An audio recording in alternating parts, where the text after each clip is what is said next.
Hello friends. इस video में हम लोग जेईई मेंस 2021 24 फेब शिफ्ट 1 का प्रोबेबिलिटी का क्वेश्चन देखने वाले हैं फ्रेंड्स। यहाँ पे देखिए क्या गिवन है, ऑफ द 3 इंडिपेंडेंट इवेंट्स। तो पहले तो आपको ये मालूम होना चाहिए इंडिपेंडेंट इवेंट्स क्या होते हैं, अभी हम लोग डिस्कस भी करेंगे। The probability that only B occurs, इसका मतलब भी मालूम होना चाहिए। यहाँ पे सिर्फ बी हो रहा है, B2 B3 नहीं हो रहे हैं। And the probability that only B2 occurs is beta and only B3 occurs is gamma, and P is the probability that none of the events B1 B2 B3 occurs which satisfy the equations। यहाँ पे दो equation given है जिसको satisfy कर रहे हैं। Then we have to find the probability of this. तो चलिए जरा इसको हम लोग देखें। क्वेश्चन बहुत ज़्यादा टफ नहीं है, आसान सा ही है। इंडिपेंडेंट इवेंट्स का मतलब होता है कि इसका इससे कोई भी लेना देना नहीं है। अगर इस ये हो रहा है तो इसके होने या नहीं होने से कोई फ़र्क नहीं पड़ेगा B1 पे। That is the meaning of independent events. इसका यूज कैसे करते हैं, अब प्रोबेबिलिटी ऑफ B1 कितना दे रखा है, ये मैंने x सपोज कर लिया, लेट दिस इज x। ऐसे ही प्रोबेबिलिटी ऑफ B2 मैंने सपोज कर लिया y है, and probability of B3 suppose कर लिया z है ना।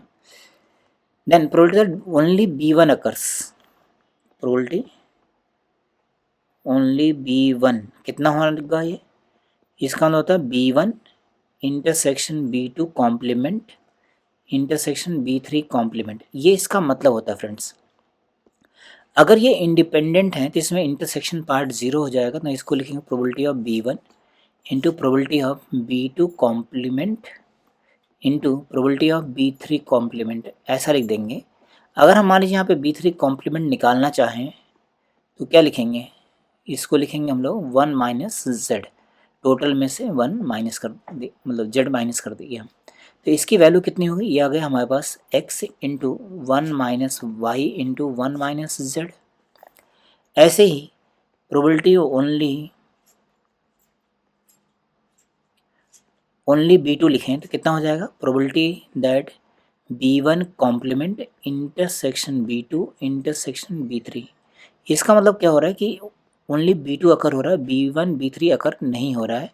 इसको लिखें probability of B1 complement probability of B2 probability of B3 complement, ऐसा लिखेंगे। तो इसकी वैल्यू आ जाएगी 1 minus x into y into 1 minus z. ऐसे ही ओनली B3 के लिए लिख लेते हैं।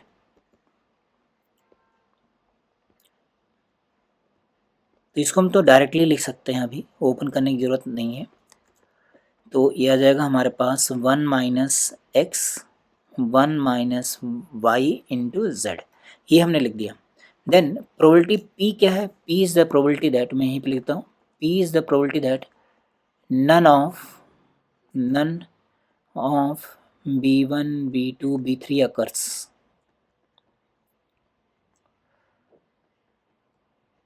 इसमें से कोई भी अकर नहीं होना चाहिए। इसका मतलब हो गया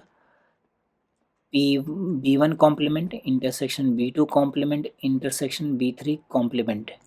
इसकी वैल्यू कितनी होगी friends, 1 minus x 1 minus y 1 minus z, ये हमारे पास इसकी वैल्यू आ गई। अब आप देखिए आपको क्या चाहिए, कह रहे ये जो इक्वेशन ये सेटिस्फाई होनी चाहिए। तो alpha minus 2 beta into p equals to alpha beta.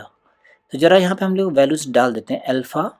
Alpha हमारे पास ये था अल्फा, ये है बीटा, ये है गामा, और ये है हमारे पास पी, ठीक ना।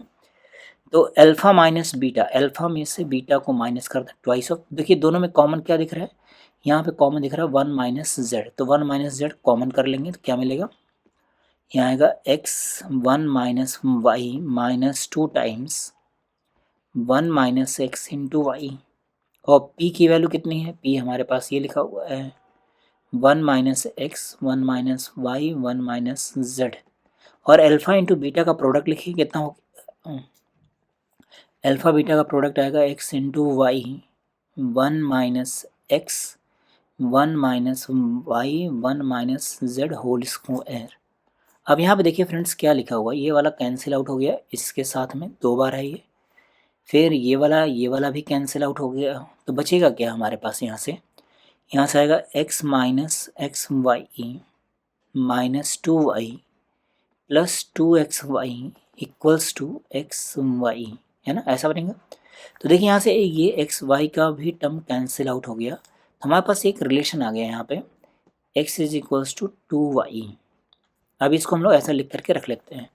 एक दूसरा इक्वेशन भी गिवन है हमें। दूसरा इक्वेशन कौन सा गिवन है, ये वाला है ना।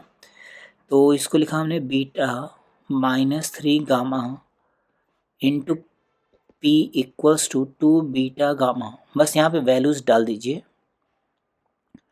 तो बीटा माइनस 3 गामा, देखिए ये बीटा है और ये 3 गामा कर देंगे हम लोग, तो क्या कॉमन मिलेगा दोनों में, x है ना।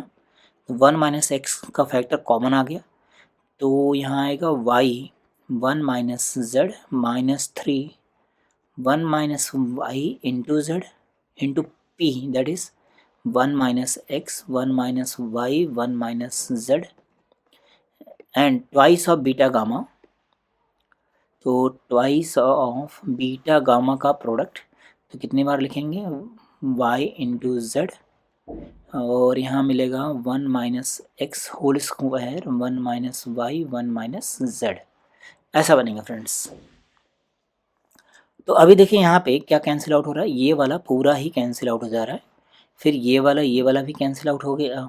तो हमारे पास क्या बचेगा, यहाँ बचेगा y minus y z minus 3z plus 3yz equals to 2yz। तो यहाँ पे देखिए आपके पास क्या कैंसिल आउट हो गया, ये कैंसिल आउट हो गया पूरा ही।